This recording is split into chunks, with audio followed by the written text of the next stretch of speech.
It's an absolute pleasure, and what a fantastic event this has been, and I know we've still got plenty more to come. I'm looking forward to the music this evening.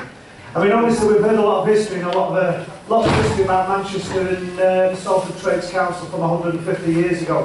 I want to take you back a bit further than that, to take you back to a time perhaps when probably like today we feel that we have no opportunity to change things. A time in 1381 when the Black Death had just hit the UK, and suddenly people were faced with a situation where their labour was at such a prime, they was able to start leaving those tied jobs that they were tied to and start moving into a community and start fending for themselves. A time when the Normans were in charge of England, and where those people thought, you know what, we're sick to death. We're sick to death of being tied and not being able to live our lives or plan how we're going to build our future.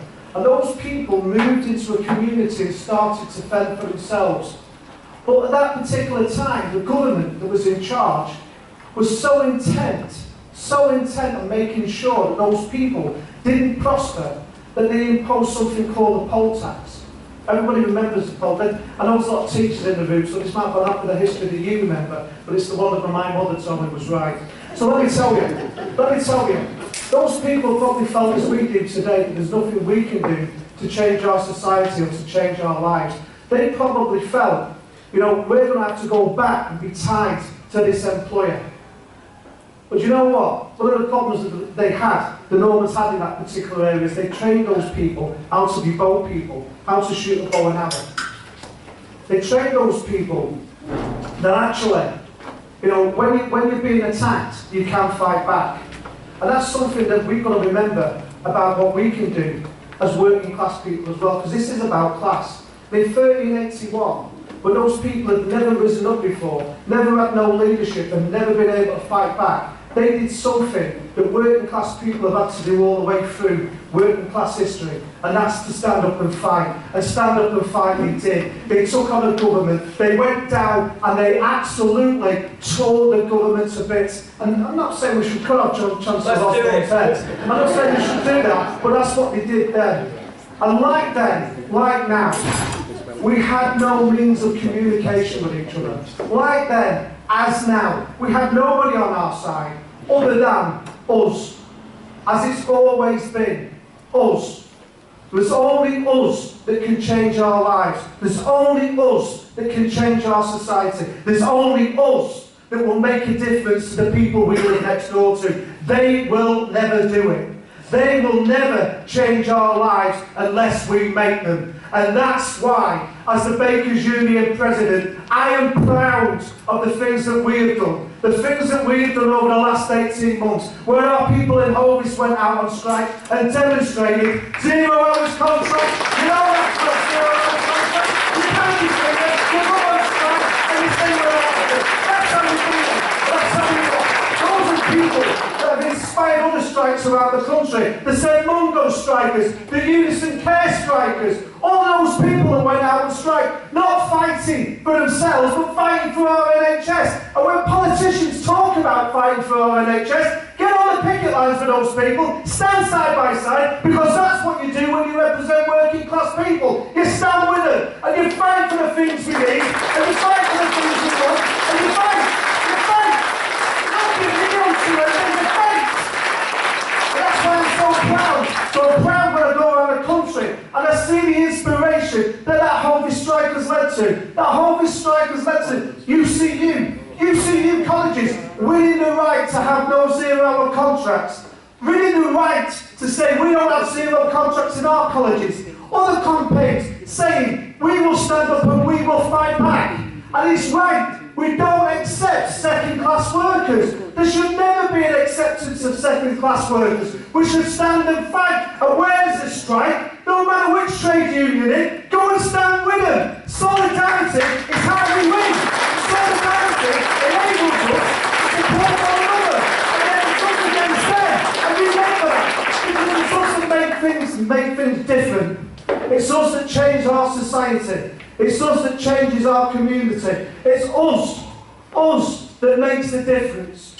And the reality is, when you look around you and you see all of the stuff that's going on in the world, and the fact that people get told you can't make a difference. And then you see 60,000 striking fast food workers in America, part of one of the biggest civil rights movements, fighting for $15 an hour, fighting for justice. They are joining together. People who never fought for a moment that anybody would stand up for them, have decided to take that mantle themselves. Ordinary working people, communities, coming together, fighting to change the lives. And in Seattle, they fought for $15. They've now got $15. That's what happens when you come together. You join together, you fight together, you win together, you got $15 an hour. Congratulations to them. Now watch it spread across America. In New Zealand, where McDonald's used 0-hour contracts. On the 15th of April, they targeted all of those McDonald's in New Zealand. Can't beat them. They've come to the table and they've agreed to go abolish it. That's what happens when you take direct action. And that's what happens. Talk to the workers, and so what do? We occupied it. Because I'll tell you what, that's the only thing these people understand. They exploit us, we'll shut them down, we'll let them in the profits. And that's the other thing that we've got to learn. Because that's the important fact now. That's the important fact. Because next week, there is a general election. It doesn't matter who wins. We'll still have to fight the following day. We'll still have to be prepared to go out on the streets and make the change, be the difference. We the people, because that's who we are. Us. Never forget that. We are us. And together we can change things. Together we will change things. And that's why I don't believe we should be asking for an increase of the minimum wage to £10 anymore. No. I believe we should be demanding it. Demanding £10 an hour. No worker in this country should be on less than £10 an hour. And we don't want reform of 0-hour contracts, we want the abolition of 0-hour contracts. And if politicians don't listen, then we come together, we take action to our own hands, and if that means occupying and shutting places down, then let's do it. And when the FPU go on strike, we go and stand with the FPU. When PCS comes under attack, then we go and stand outside with the PCS, or we take direct action against employers who support the efforts of attacking the PCS. And the other thing, what's the point? What's the point of complying with legislation on balloting when no matter how much we comply with the laws on balloting, they can still sack our activists? And let's send solidarity to Jamie and Damien over in Bolton who have just been dismissed for taking part in such an election, and Cathy Wimley who's taking part in such an election. Let's stand in solidarity. And I'll tell you what, I know Matt's here, he sits on the TUC General Council. Let's get this message clear and equivocal from the TUC. If these people, if these employers, after we've complied with legislation, decide that they're going to sack our activists, then let's have a ballot for a general strike. In fact, let's not bother with the ballot. Let the TUC call everybody out and have a general strike. Because why should we keep taking it? We shouldn't keep taking it. No, we shouldn't. And it's about time to start living on our feet and stop living on our knees. And I want to say this. I want to say this to you. Because I do think it's important. I do think it's important. Because on September the 16th, we're going to be holding down at TUC a Join the Union campaign meeting.